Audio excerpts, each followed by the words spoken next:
Está no ar Gestão Pública em Debate, um programa do Curso Superior Tecnológico de Gestão Pública do Centro Universitário Internacional Uninter. Este programa tem o apoio cultural do Instituto Wilson Pickler e ele também complementa a formação dos nossos alunos de gestão pública nas modalidades presencial e à distância. Ele também é transmitido pela CWB TV, TV Comunitária de Curitiba, canal 5 da NET e 72 da TVA. E ele pode ser acessado por todas as pessoas que possuem parabólica digital através dos canais da rede EdSat, os canais da educação. No programa de hoje, nós vamos entrevistar o psicólogo Alexandre Schlegel e o tema será Cosmovisão. Alexandre Schlegel é autor deste livro, O que Sabemos sobre Nós Mesmos, um livro que já está esgotado e nos próximos meses deverá sair a segunda edição. O professor e psicólogo Alexandre Schlegel, ele atua como psicólogo clínico há mais de 20 anos. Tem pós-graduação em administração e mestrado na área, está convalidando o seu mestrado na USP. Estudioso da cosmovisão como elemento da integralidade do sujeito e na cultura. Defensor da cosmovisão bíblica, destituído das interpretações doutrinárias, Alexandre Schlegel também é professor do Instituto Transforma de Curitiba, autor e coautor de 2 livros, um sobre sustentabilidade e o outro, O que Sabemos sobre Nós Mesmos. Professor Alexandre Schlegel, eu gostaria que o senhor respondesse essa pergunta que a humanidade faz há milênios. Quem somos nós? Por que temos nossas crenças? Como vivemos e como gostaríamos de viver? Essas são as questões que eu deixo para o senhor. Inicialmente, Jorge, quero agradecer a oportunidade que você me deu em estar aqui podendo falar com você, com os seus alunos e com todos os telespectadores. Bom, voltando à tua questão sobre o que sabemos sobre nós mesmos, é a experiência clínica que eu tenho de auscultar as mazelas que nós do consultório temos ouvido sobre o ser humano com a sua pergunta ética. Quem sou eu? Isso já se retrata há muitos anos atrás, quando surge a necessidade de pensarmos sobre nós. A cosmovisão nada mais é do que a imersão de um recém-nascido na cultura o qual ela vai fazer parte. Isso consolida a sua maneira de enxergar o mundo. Ele é imerso nos princípios, na religião, nos costumes da família que ele vai integrar. Consequentemente, isso é que vai nortear todas as suas decisões. Me chama a atenção que essa matéria, na realidade, foi Immanuel Kant que trouxe pela primeira vez, justamente com uma demanda própria, pessoal, que buscava entender a forma como se raciocinava, como se pensava e a diferença dos pensamentos em questões claras como o mesmo objeto. E aí, isso me chamou a atenção há uns 15 anos, que eu venho estudando o porquê o ser humano tem atitudes totalmente diferentes sobre o mesmo ponto de vista. Nós aqui estamos falando tanto da educação, como da política, como da relação familiar, como até mesmo da religião. Dentro da religião, ultimamente, como você citou, eu tenho buscado fazer uma leitura bíblica e não doutrinária. Eu estou escrevendo um outro livro com outros pensadores também, qual é o evangelho dos evangélicos? Se nós pensarmos que Paulo nos diz que não se envergonha do evangelho, de qual evangelho Paulo está falando? O evangelho histórico protestante, pentecostal, neopentecostal, ou nós podemos analisar de Constantino, até aqui? Qual foi as mudanças que ocorreram em decorrência da lente que eu leio a Bíblia? Se eu for ler como um pentecostal, eu vou ler a Bíblia de uma forma. Se eu for ver como um neopentecostal, eu vou ler de outra forma. Se eu for ler como um cristão apostólico romano, eu vou ler de outra forma. Isso me chama a atenção, quanto tempo o indivíduo perdura nas suas decisões e quanto isso é importante na hora de tomar decisões. A tese do mestrado vincula isso. Qual a importância da cosmovisão na decisão? Na tomada de decisão, não só do empresário, como do político, como daquele que está imerso num processo em que tem que decidir algo. Isso é cosmovisão. Aquilo que eu fui acondicionado, não por opção, e sim por condição familiar. Os valores e princípios. Existe uma discussão, o Cortella, que é o coordenador do curso da USP, faz a seguinte indagação: o que é ética, o que é moral e quais são os valores? Na realidade, a ética são os seus princípios. Aquilo que teu pai, aquilo que tua mãe te ensinou, esses são a bagagem que vai fazer você decidir a vida. Você pode adquiri-los. Porque nem ética é responder às 3 questões básicas, né? O que eu quero, o que eu posso e o que eu devo. Nem tudo que eu quero eu posso, nem tudo que eu posso eu devo, e nem tudo que eu devo eu quero. Então, essa é a questão ética. É como isso vai interferir na vida dessa pessoa. E isso é fundamental, principalmente, Jorge, eu vejo um exemplo clássico que está acontecendo hoje. Se fala sobre o homossexualismo e tudo aquilo que advém do movimento. Eu respeito eles, mas só que eu digo o seguinte: por que se fala em uso de camisinha, sendo que a Organização Mundial de Saúde, e aí não são os religiosos, a Organização Mundial de Saúde recomenda 3 atitudes para salvaguardar o bem-estar e a vida. Primeiro, a abstinência sexual. Ou seja, segundo, casamento seguro. Segunda coisa, fidelidade. E por terceiro, a camisinha, mas só se fala na camisinha. Nós tivemos contato com o pessoal do Chile, hoje já é lei, que se eu for falar em camisinha, eu tenho que falar na abstinência sexual e tenho que falar também, principalmente, na fidelidade. Então, eu li o seu livro, Alexandre, e, aliás, quero parabenizá-lo porque você escreve com profundidade para as pessoas leigas no assunto. E você faz um levantamento histórico, uma reflexão histórica, desde o período dos gregos, essa comparação entre o misticismo, a ciência, ou seja, as escolas do pensamento humano. E nisso se faz uma evolução do saber, do conhecimento. Nós estamos hoje vivendo na era do conhecimento. Eu gostaria que você pontuasse esse processo de evolução. Se lá na Antiguidade Clássica, a humanidade evoluiu mais do que os dias de hoje, onde esse conhecimento está disseminado e qualquer pessoa tem acesso a ele, porque ele está nas nuvens, eles estão nas redes de computadores. Uhum. Propício. Me permita fazer 3 pontuações, Jorge. Inicialmente, nós, como seres humanos, não tínhamos o conhecimento, então foi norteado pelo medo. O que é uma trovoada? O que é uma chuva? Então, quem norteou o conhecimento era o medo. Passando isso, nós passamos para a era do misticismo.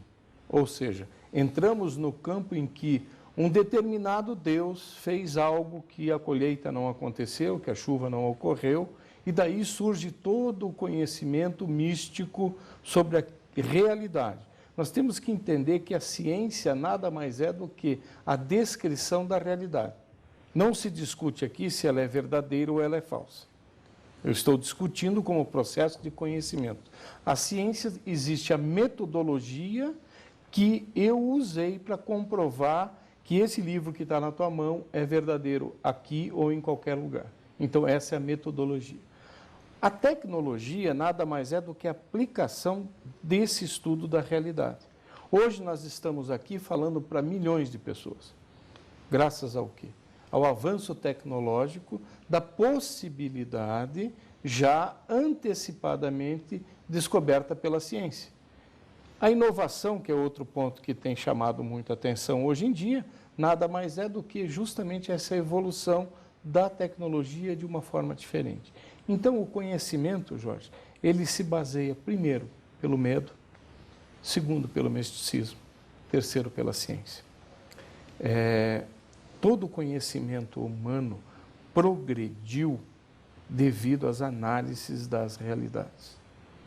Ou seja, como nós, como cristãos, temos uma leitura de criacionismo, a ciência vem com evolucionismo. Na realidade, isso sempre existiu entre a razão e o sagrado. Só que, gozado, na própria Bíblia, essa divisão não foi feita por Deus. Foi feita pelo homem. Porque viu Deus que tudo que ele tinha feito era bom. Então, essa divisão entre o sagrado e o lógico foi feito de uma forma que não foi bíblica. Ou seja, nós, seres humanos, buscamos, por isso que eu abordo no livro, ciência e fé em busca do conhecimento. E esse conhecimento é muito particular, é muito individual. Eu vejo empresários hoje tomando decisões, eu vejo políticos tomando decisões em cima de uma realidade. Não estamos discutindo de novo se ela é verdadeira ou ela é falsa. A busca do conhecimento nada mais é que a verdade vos libertará. Então, no seu livro, você que é psicólogo há muitos anos, foi empresário também,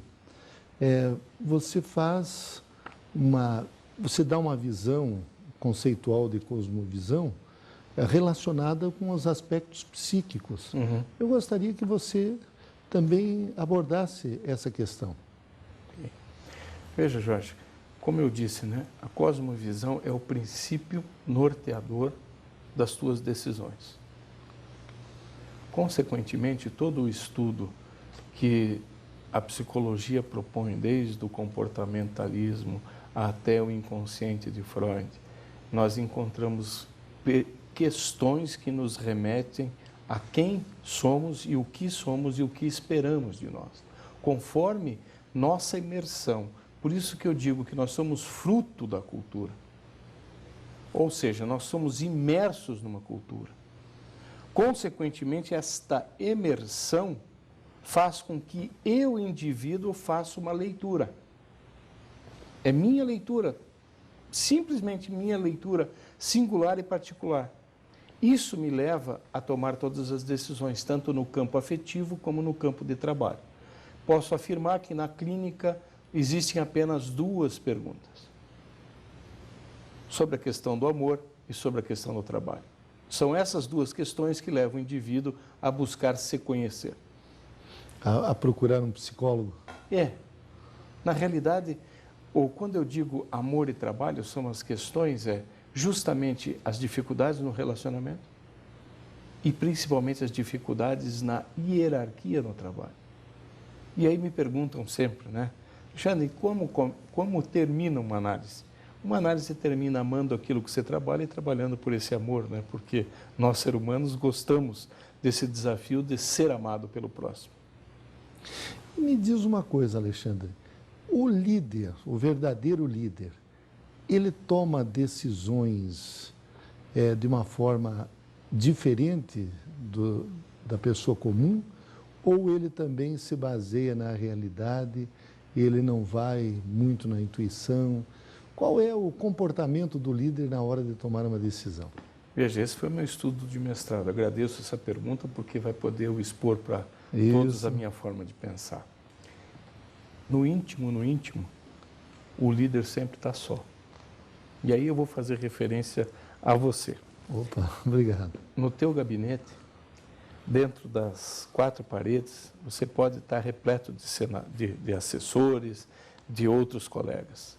Mas quando você tem que decidir uma pauta, no qual você vê o preço de uma família, de uma sociedade, você olha para os teus valores.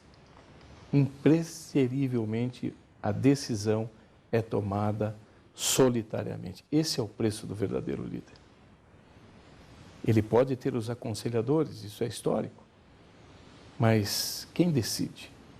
Eu vou contar uma pequena introdução.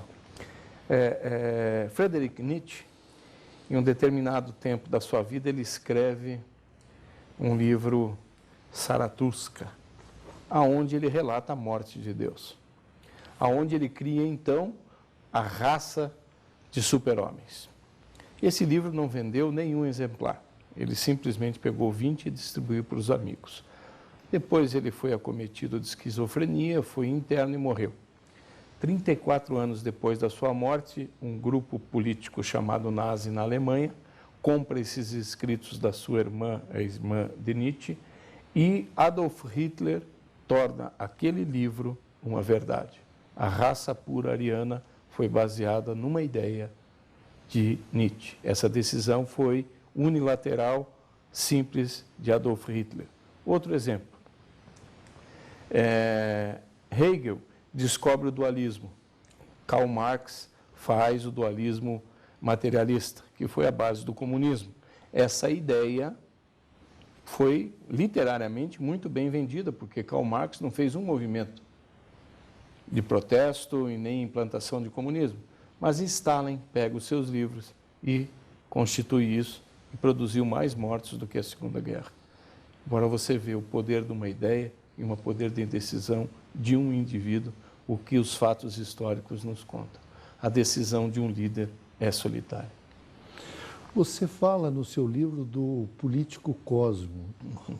Eu gostaria que você falasse o que é esse político cósmico, quais são as características do político cósmico. Você sabe que todo estudioso se torna meio excêntrico, né? E eu não fujo à regra. Quando eu me vi como sujeito cósmico, dono de uma identidade, dono de um RG, dono de um título de eleitor, fazendo parte de uma sociedade, e essa sociedade fazendo parte de um Estado, desse Estado de um país, desse país de um universo. Qual é a concepção minha do político cósmico? Existem dois tipos de política. Uma, Jorge, que você mais do que ninguém sabe, que é administrar os bens públicos. E faço aqui uma menção do quanto o preço que você pagou em tomar decisões para a comunidade em benefício, devolvendo os recursos nas últimas gestões que você teve como vereador, restituindo aos cofres públicos. Foi uma decisão que você toma de cunho ético, moral e princípio seu, mas com efeito para a comunidade. Isso é uma política, a gestão do bem público. Isso você o fez de uma forma ética pessoal. Ok. Obrigado. O político, o qual eu discuto, o político cósmico, é nas tomadas de decisões com relação ao meu outro semelhante. Como reduzir as diferenças existentes entre uma maneira de pensar e uma outra maneira de pensar. Eu creio que essa política é que Aristóteles faz a ênfase que o homem é um animal político, porque o campo da política é constante na nossa vida. Pena que a nossa população ainda pensa que política significa votar, e não é isso. É muito mais, você é um sujeito comprometido com a tua cidade, com o teu bem-estar, Olha, vamos partir do pressuposto da tua rua. O quanto que você é importante para aquela rua, você está morando ali, para o teu bairro, para a tua cidade. É esse político que eu abordo no livro. Você faz parte, você é integralizado dentro de uma sociedade. Como é que você coloca, Alexandre, o papel da educação nesse processo? Olha, eu, quando me formei, há algum tempo atrás, eu disse que jamais iria dar aula, porque não me sentia capacitado para isso. Mas com o decorrer do tempo, hoje eu estou me candidatando a qualquer aula, porque eu vejo que se você quer mudar uma nação, você tem que mudar pelas crianças. Se você quer ver o progresso, você tem que educar. Não mais da forma formatizada. A educação, para mim, é a base de todas as mudanças. Todas elas. Principalmente, eu me refiro aqui a Deuteronômio, quando ali naquele livro, Deus especifica até como você deve fazer um banheiro público. Até como você deve educar. É interessante que o pai é o responsável pelas decisões de casa, mas a educação é a mãe. A base, para mim, de tudo está na educação. Aliás, você falou do pai e da mãe. Recentemente você perdeu a tua mãe e eu pude conhecer um pouco da sua história, da história da sua família. Os seus avós eram imigrantes alemães, foram para a Argentina, daí o seu pai lutou na Segunda Guerra Mundial. Eu gostaria que você conheceu a sua mãe lá na Alemanha, gostaria que você contasse um pouco da história da sua família, que é uma história muito bonita. Veja, eu sou o único brasileiro, né? Então, meus pais vieram da Segunda Guerra Mundial, meu pai toda vez que vinha do fronte fazia um filho, né? Então, mas ele morava na Argentina? Não, ele morava na Argentina e o pai mandou para a Alemanha para servir o quartel. Ah, o avô, teu avô? O meu avô na Argentina mandou meu pai para ir para a Alemanha para servir o quartel e nisso deflagrou-se a Segunda Guerra Mundial e ele estava no quartel e aí você não podia sair. Simplesmente isso. Ele lutou a Segunda Guerra Mundial, conheceu minha mãe, casaram-se, tiveram 3 filhos na Alemanha. E pós-guerra, depois de 1 ano de campo de concentração russo, meu pai conseguiu vir para a Argentina porque os pais estavam aqui. E dali, numa noite muito caliente, tiveram um afã um pelo outro e eis que estou aqui, como diz o outro, né? E minha mãe sempre nos passou que a questão monetária era uma consequência, mas que nós marcássemos a nossa presença por o que fazemos pelos outros. Essa foi a lição que ela passou para todos nós. E por isso que, quando ela faleceu, foi para mim um momento muito significativo, porque eu olhei para os meus irmãos e nós cumprimos aquilo que ela falou. O nome do seu pai e da sua mãe? Meu pai Rudolf Schlegel, da minha mãe Hildegard Schlegel. O seu pai nasceu na Argentina ou na Alemanha? Na Alemanha. E a sua mãe era alemã? Alemã, nascido em Hamburgo, também sempre viveu na Alemanha, nunca... Mas você nasceu no Brasil, então seus pais migraram da Argentina para o Brasil. Entraram por Porto Alegre, se estabeleceram lá, depois vieram para São Paulo, e eu, com 11 anos de idade, vim para o Colégio Abranches. Lá, Abranches para mim, aquele bairro, acho que é ali no final Abranches. É Abranches, né? Tem o Abranches. E fui para lá estudar. Então, nós estamos entrevistando o psicólogo Alexandre Schlegel e o nosso tema é cosmovisão. Eu gostaria que você fizesse um comparativo, Alexandre, sobre fé e ciência.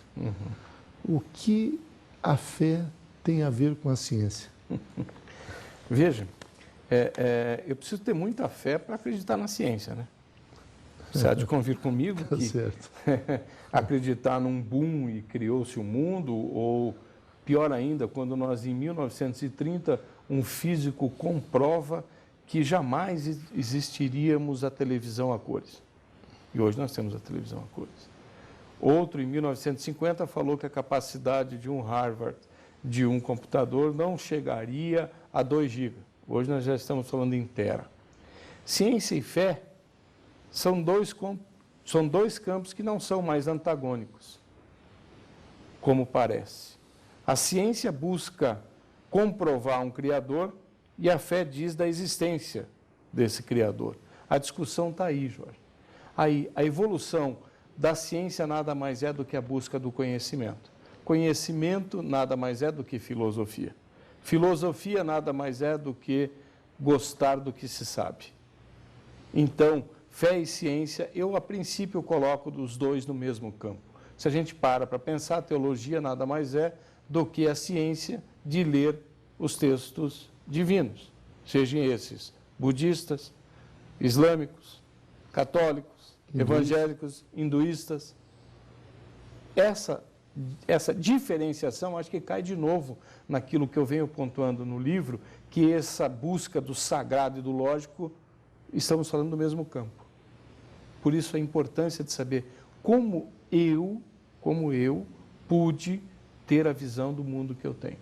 Hoje eu vejo cientistas ateus deflagrando a seguinte pergunta: ninguém me ensinou a crer. Isso me fez pensar sobre o papel das igrejas. Nós somos inclusivos ou exclusivos? Então, fé e ciência estão no mesmo campo. Não existe antagonismo entre eles. Nós entrevistamos em Gestão Pública em Debate o professor Alexandre Schlegel, psicólogo clínico, e o tema foi Cosmovisão. Professor Alexandre, eu não tenho dúvidas de que você contribuiu muito na formação dos nossos alunos. Muito obrigado. Obrigado.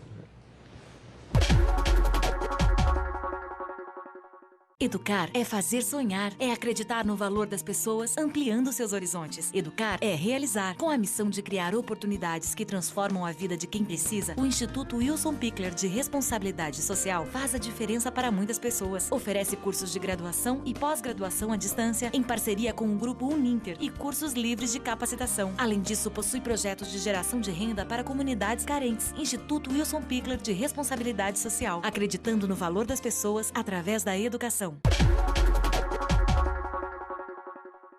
Retornamos com Gestão Pública em Debate, um programa do Curso Superior Tecnológico de Gestão Pública do Centro Universitário Internacional Uninter.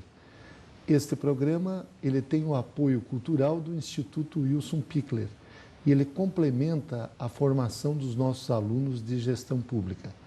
Ele também é transmitido pela CWB-TV, TV Comunitária de Curitiba, canal 5 da NET e 72 da TVA. E ele pode ser acessado por todas as pessoas que possuem parabólica digital através dos canais da rede EdSat, os canais da educação. Neste segundo bloco, nós vamos debater a bicicleta na mobilidade urbana. E para isso nós convidamos o professor Jorge Brandt, ele que é mestre em filosofia, é professor de yoga e sânscrito, coordenador-geral da Ciclo Iguaçu, que é uma associação de ciclistas do Alto Iguaçu. Professor Jorge Brandt, eu gostaria que o senhor nos dissesse qual é a importância nos dias atuais dos deslocamentos nas grandes cidades pelas bicicletas. Bom, Jorge, a gente está pensando assim que as cidades elas têm que ser feitas para as pessoas. Elas sempre foram a prioridade, o objetivo de você viver num centro urbano é o convívio entre as pessoas, o que a cidade tem para oferecer, é a possibilidade do encontro, né? E a gente observa, principalmente esse último século que chegou até agora, o automóvel ele tomou conta da cidade. Então, as pessoas usam o carro de forma sem um pouco de reflexão sobre os deslocamentos, sobre o que o carro traz, não só como bônus, mas como ônus para a vida urbana. E então surge nesse questionamento a importância da gente repensar esse urbanismo que prioriza o automóvel, que prioriza, que não hesita em demolir os prédios, em alargar as vias, pensando sempre no fluxo do carro. O problema é que quanto mais carro, mais estímulo para o carro a gente der, mais carro a gente vai ter. Então é um círculo vicioso que a gente tem que enfrentar. A bicicleta surge nessa questão como um mecanismo ágil, muito interessante porque o sujeito que usa a bicicleta para os deslocamentos, primeiro, ele tem um custo zero para se deslocar. A gente fala, arroz e feijão, pronto, encheu o tanque. Ele está não poluindo absolutamente nada. A bicicleta é silenciosa, ela favorece o acesso à cidade. A pessoa de dentro do carro, ela não conhece a cidade apropriadamente, ela não vê os detalhes, ela não conhece, assim, digamos, pensando em Foucault, a microvida, a microfísica da cidade que o ciclista e o pedestre experimentam, conhecem. Então está havendo, não só no Brasil, mas no mundo todo, assim, um caminho que está trazendo a bicicleta de novo para uma importância que ela merece, né, nos centros urbanos. A gente vê grandes cidades como Nova York ou Paris, que distintamente pensando em Amsterdã, Copenhague, que sempre tiveram uma tradição ciclística, né? A gente está falando de ciclismo como ciclismo utilitário, né? É o sujeito que vai usar a bicicleta para ir para o trabalho, para ir para a escola, fazer as compras, levar as crianças. Então, Paris e Nova York, por escolhas políticas nos últimos 10 anos para cá, estão se tornando cidades muito amigas da bicicleta. Estão mudando o foco do urbanismo, que até então era o automóvel, e estão colocando as pessoas. Então, é nesse sentido que a gente tem que pensar. Aqui no Brasil, 30, 40 anos atrás, a bicicleta era vista como, digamos assim, a forma de locomoção das pessoas mais pobres. Os operários, temos algumas cidades clássicas no uso da bicicleta, como, por exemplo, Joinville, mas quando passou-se a priorizar o automóvel e as classes populares também tiveram acesso ao automóvel, parece que a bicicleta foi deixada de lado. E hoje nós estamos vendo um outro tipo de público, pessoas que refletem sobre a vida urbana, já da classe média, que estão resgatando a volta da bicicleta, que ela é anterior ao automóvel. Sim. A bicicleta é do século XIX. Sim. Então, eu gostaria que você... Isso é um movimento mundial. Você falou de cidades como Nova York, Paris, que estão priorizando a bicicleta. E como é que as nossas cidades, todas voltadas para o automóvel, elas podem conviver pacificamente com o ciclista? Como você disse, além dos aspectos de não ser poluente, ela ainda é muito saudável para as pessoas. Claro. Não, existe um movimento global, eu diria, que no mundo inteiro está se questionando o papel da cidade como um todo, né? É um lugar comum a gente dizer que há uma crise da cidade, uma crise do urbanismo. A vida urbana, que sempre foi o chamariz, pelas atratividade, pelo convívio, a possibilidade de encontros, de cultura, de comércio, você vê que isso tudo vai ficando cada vez, o ônus da vida urbana se torna cada vez mais presente, e as pessoas vão buscando, então, alternativas, uma saída, vou para o campo, o que é nosso ideal de prazer, né? Um lugar tranquilo, silencioso, uma natureza. Por que a gente não pode ter uma cidade que consiga aliar esse ideal de prazer com as necessidades que a gente tem de mobilidade, de deslocamentos? Eu diria assim que isso não é de forma alguma utopia, né? A gente não está propondo nenhuma utopia, a gente está propondo e o Código de Trânsito, felizmente, do nosso país, ele espelha essa verdade do trânsito, que é o quê? Os mais frágeis no trânsito são os que têm que ter a prioridade. Isso está previsto já em lei, como tem garantias para isso. Então, o pedestre, o ciclista, eles têm que ser priorizados no planejamento urbano. A gente tem o plano diretor das cidades, que até o ano que vem, né, tem que se tornar obrigatório toda a cidade apresentar isso. E está, então, tendo esse questionamento que é muito sadio, muito saudável. A gente pensar que o cidadão ele pode ter um papel ativo na sua cidade, não simplesmente achar que isso é uma lei da natureza imutável. Não, assim como os carros vieram, degradaram todo o espaço urbano que a gente conhece, eles também podem ser colocados em seu devido lugar. A gente não está dizendo que o carro em si é um mal, não é nada disso, mas é o uso irracional do carro, sim, é algo que tem que ser questionado. E pensando em termos de mobilidade, a gente dividir de forma mais, compartilhar o espaço urbano de forma mais equitativa, mais igualitária. Então, a gente cede muito espaço para a motorização individual. E o transporte coletivo, que deveria ser o item também, né, no topo dessa prioridade, ele fica preso no congestionamento. Faltam faixas exclusivas, faltam estímulo, o transporte se torna caro por causa dos congestionamentos e toda essa roda. Então, é pensar, não tem nada contra o carro, mas a gente não pode pensar só um urbanismo que pense apenas no carro, né? Uma outra questão, Jorge Brandt, diz respeito à revisão dos planos diretores. Até o ano que vem, todas as cidades brasileiras, elas terão que revisar os seus planos diretores. Eles são de 2002, então 2004, então até 2000 no caso de Curitiba, até 2014, nós teríamos que fazer uma revisão. Justamente a revisão vem para atualizar o plano diretor de acordo com uma nova realidade.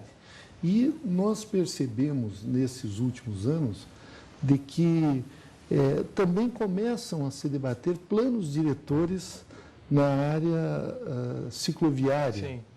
Aqui em Curitiba mesmo já tem uma discussão sobre isso.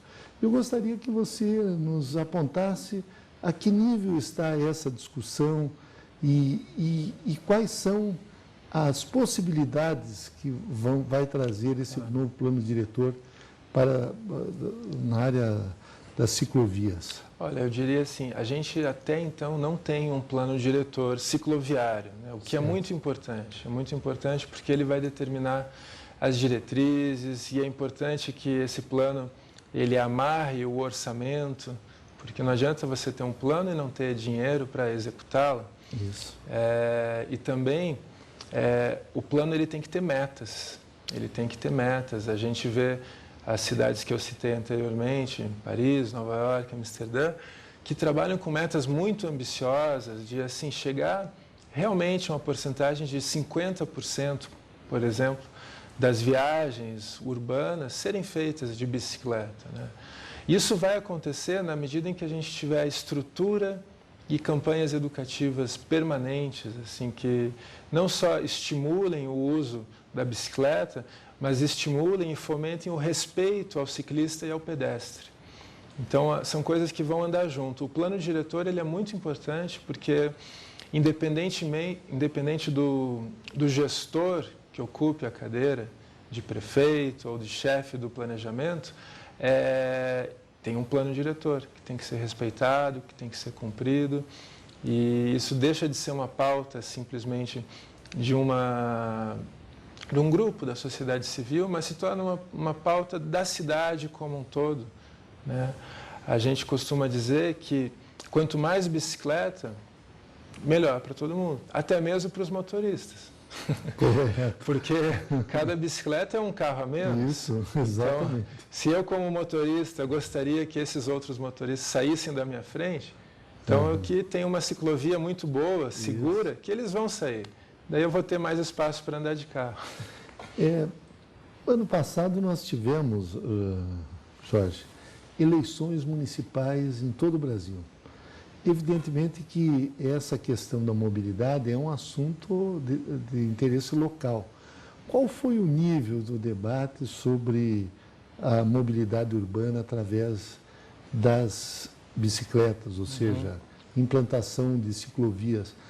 Há um comprometimento das autoridades nesse sentido? Sim, foi muito interessante porque existe uma articulação nacional dos grupos em prol da bicicleta, das associações, e não somente aqui em Curitiba, né, mas em São Paulo, em Florianópolis, em Porto Alegre, os ciclistas se mobilizaram, apresentaram assim demandas, cartas compromisso aos candidatos e felizmente muitos dos atuais prefeitos foram pessoas que se comprometeram com essas cartas, né? Aqui em Curitiba houve isso, nós apresentamos a todos os candidatos 10 pontos que consideramos importantes para a cidade se tornar o que a gente chama uma cidade ciclável ou uma cidade amiga da bicicleta, né? Ou seja, simplesmente um urbanismo que pense na bicicleta, porque até então se ignorava solenemente esse modal.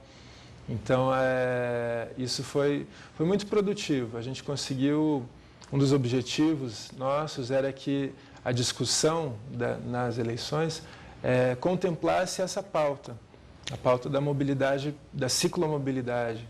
E o prefeito atual, eleito, o Gustavo Frutti, ele se comprometeu conosco, nos termos apresentados na carta, de não só uma melhoria da estrutura existente, né, de ciclovias, ciclofaixas, mas também a expansão desta malha, a criação de uma rede, a integração que tem que ser feita, porque a bicicleta sozinha ela não vai solucionar. A gente tem que pensar a bicicleta integrada ao transporte coletivo. E também campanhas permanentes, como eu disse, de educação, de fomento ao uso da bicicleta. A gente precisa ter bicicletários para ciclos nos espaços. O sujeito vai de bicicleta, ele tem que ter um lugar seguro para guardar. Às vezes, numa empresa, numa instituição, ter um vestiário onde ele possa colocar outra roupa. São detalhes que vão assim tornando a vida do ciclista mais fácil e a vida do motorista, que já é complicada, mas assim, que o motorista também perceba que ele não pode, que ele não precisa usar o carro para tudo. Nos anos 70, um artista austríaco que eu gosto muito, Hundertwasser, ele fez uns cartazes para algumas cidades na Áustria, que ele dizia assim, salve a cidade, use o transporte público, use o transporte coletivo. E é esse tipo de pensamento que a gente tem que ter. Se eu fico preso só na minha bolha, que o carro é essa bolha que me isola da cidade, me isola do mundo, eu vou ignorar, eu vou desprezar o espaço urbano. E o espaço urbano eu acho que é o que a gente tem de mais valioso, porque ele é o espaço do convívio, da troca, do debate.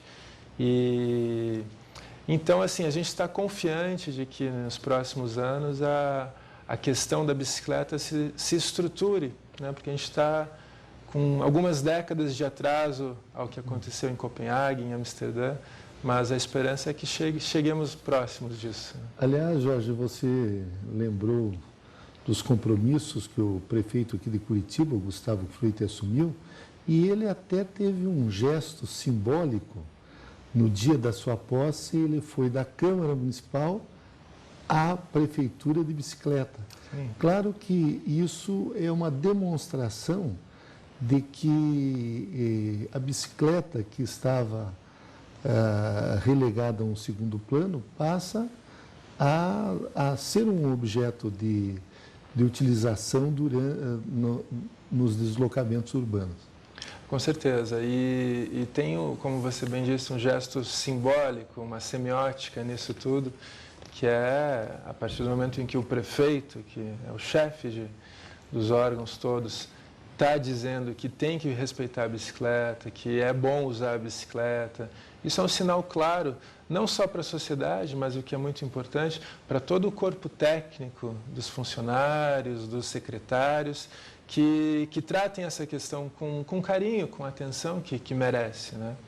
Porque a questão da bicicleta, ela não é só uma questão de mobilidade, ela é uma questão de saúde pública, é uma questão de meio ambiente também, e então tem que se pensar amplamente nisso tudo. Uma das preocupações que eu tenho diz respeito à segurança dos ciclistas.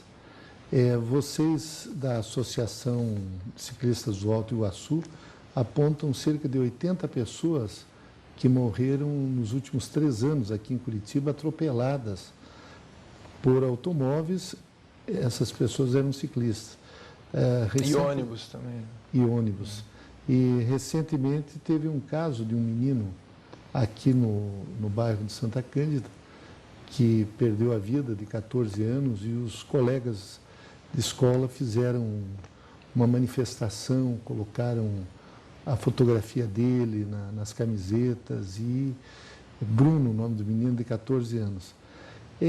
Ainda uma das situações mais difíceis para quem se desloca de bicicleta é a segurança no trânsito. Como fazer para amenizar esse problema? Eu sei que vocês lançaram aqui o guia do pedal defensivo. Então, eu gostaria que você explicasse esse papel e qual é. Uma coisa muito importante que o ciclista tem que ter em mente, que ele é um agente de trânsito, um agente do trânsito também. Ele é um modal. Então, ele tem que se comportar também de forma respeitosa, de forma consciente. Conforme prevê o Código de Trânsito, o ciclista tem que andar sempre no sentido da via, nos bordos da pista, de preferência na faixa da direita, que é a faixa destinada aos veículos mais lentos. Ele tem que sinalizar os seus movimentos com as mãos, com os braços. Ele tem que se fazer visto, né, em suma. E é muito importante também, nessa dinâmica, que ele ocupe um tanto de espaço na faixa, né, e que não ande na calçada. A calçada é do pedestre. A gente tem que... Claro que é compreensível, porque não tem estrutura na rua. O ciclista vai andar na calçada porque acha que é mais seguro, claro. Mas daí a gente cria um outro conflito, que é o conflito da bicicleta com o pedestre. Então a gente transfere um problema para o outro lado e não resolve nenhum dos dois. O lugar da bicicleta é na via, é na rua. Ela tem prioridade sobre os veículos motorizados, prevê o nosso Código de Trânsito. E o ciclista, então, ele tem que se comportar também com essa consciência. Dar respeito para exigir o respeito. A gente fala também a importância de sim, usar o capacete, apesar de não ser um item obrigatório, é importante. Usar faixas refletoras, luzes quando sair à noite. E é claro, né, Jorge, a questão principal existe uma demanda reprimida pelo uso da bicicleta, que é justamente isso que você fala. Existe uma insegurança, uma percepção do risco de se andar de bicicleta. Então, é claro que uma mãe não vai... Filho, vai de bicicleta para a escola. Ah, mas tem ciclovia? Não. Tem ciclofaixa? Não. Como é que eu vou andar? A gente tem que pensar nisso. Quanto mais estrutura a cidade oferecer, mais ciclistas a gente vai ter. Quanto mais campanhas educativas, ousadas, permanentes, mais conscientização, mais sensibilização a gente vai ter. A gente teve esses casos horríveis, sinistros, de atropelamentos de ciclistas em Porto Alegre. Como você falou, isso acaba sendo rotina nas grandes cidades. Recentemente em São Paulo, um caso macabro do rapaz que perde o braço. Isso tudo tem a ver com a nossa irresponsabilidade no trânsito enquanto motoristas. Porque enquanto motorista a gente muitas vezes se esquece do outro. A gente não tem compaixão, a gente passa por cima, a gente quer chegar à frente sempre, não dá a vez, a gentileza do convívio urbano se perde. Então eu diria assim, o carro ele tem que ser adestrado, o motorista ele tem que ser adestrado no sentido de aprender a conviver. O que você faz com um cachorro, o adestramento? É que ele vai saber respeitar algumas coisas.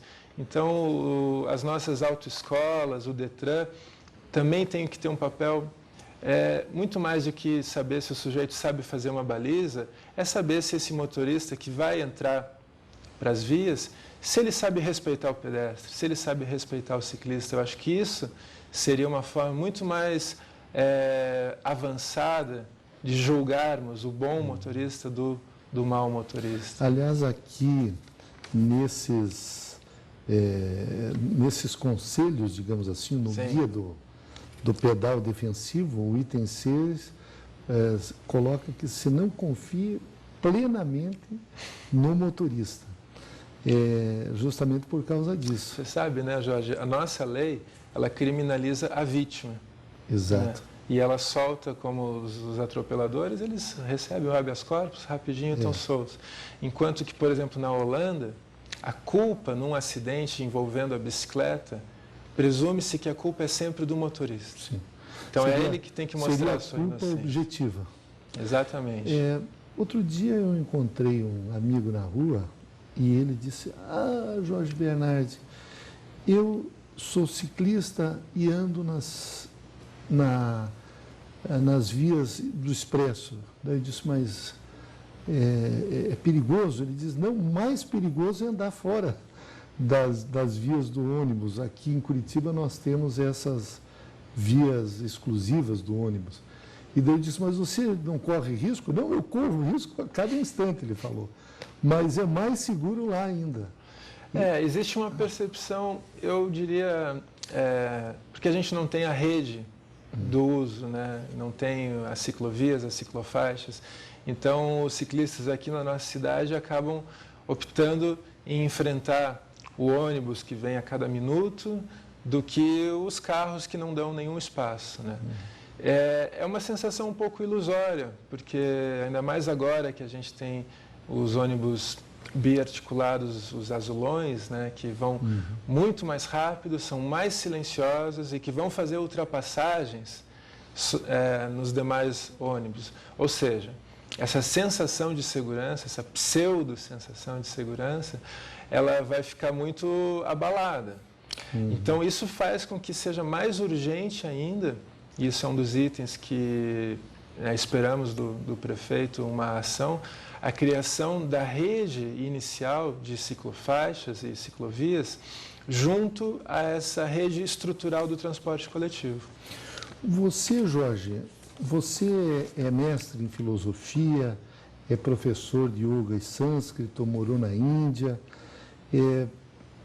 tem uma militância no movimento hinduísta, Hare Krishna, e há alguns anos atrás vocês lideraram um movimento para implantar ciclofaixas aqui em Curitiba. E pintaram algumas ciclofaixas pela cidade e sofreram um processo da prefeitura por pichação. Eu gostaria que você contasse como é que está essa situação, porque foi um ato de desobediência civil em relação do descaso das nossas autoridades em relação a essa demanda que é o das ciclofaixas e das ciclovias. Diria assim, começando a tentar responder, a pensar sobre isso, se atualmente, em 2013, a bicicleta entrou na pauta das grandes cidades, na mídia, na publicidade, isso é porque já tem um barulho prévio sendo feito para chamar essa atenção desde muitos anos, né? Aqui em Curitiba, no caso, começou em 2005, as bicicletadas, os passeios críticos, em que os ciclistas saíam não só para pedalar pela cidade, mas para serem ouvidos, para chamar a atenção do poder público de que, poxa vida, o espaço urbano não está sendo bem distribuído. Os ciclistas e os pedestres estão sofrendo com a falta de segurança. Então, isso começou em 2005. Em 2007, nós tivemos um ato desesperado para chamar a atenção do poder público e pintamos a primeira ciclofaixa da cidade, na rua Augusto Stresser, no bairro Alto da Glória, próximo ao estádio do Coritiba. E o que fizemos nesse dia? Alertamos a toda a vizinhança, os comerciantes, os moradores, o que seria feito. Fechamos a rua com uma barricada de bicicletas e, simbolicamente, demarcamos o lado direito da pista como um espaço de preferência para o ciclista, como prevê o próprio Código de Trânsito. A gente não fez nada mais do que explicitar, tornar visível o Código de Trânsito. A Prefeitura de Curitiba, na ocasião, interpretou esse ato como um ato de pichação, o que, ironicamente ou tragicamente, cai como na alcunha de crime ambiental. Então, a nossa militância para chamar a atenção para a bicicleta, que é o meio de transporte ambientalmente mais desejável, né, foi classificada pela antiga gestão como pichação e crime ambiental. Essa multa, nós questionamos ela atualmente na Justiça e ganhamos a primeira instância, a prefeitura tem a possibilidade de recorrer, mas a gente está numa negociação atualmente porque foi uma interpretação considerada por nós errônea, que criminalizou essa ação, que foi uma ação importante porque colocou a questão para a sociedade. Colocou, então as pessoas, é verdade, isso existe, tem que ser pensado. E então estamos esperando que o prefeito sinalize uma anistia a essa multa. Nós entrevistamos nesse bloco Jorge Brandt, ele que é mestre em filosofia, e o tema foi a bicicleta e a mobilidade urbana. Professor Jorge Brandt, eu não tenho dúvidas de que o senhor contribuiu muito na formação dos nossos alunos. Muito obrigado. Obrigado, Júlio.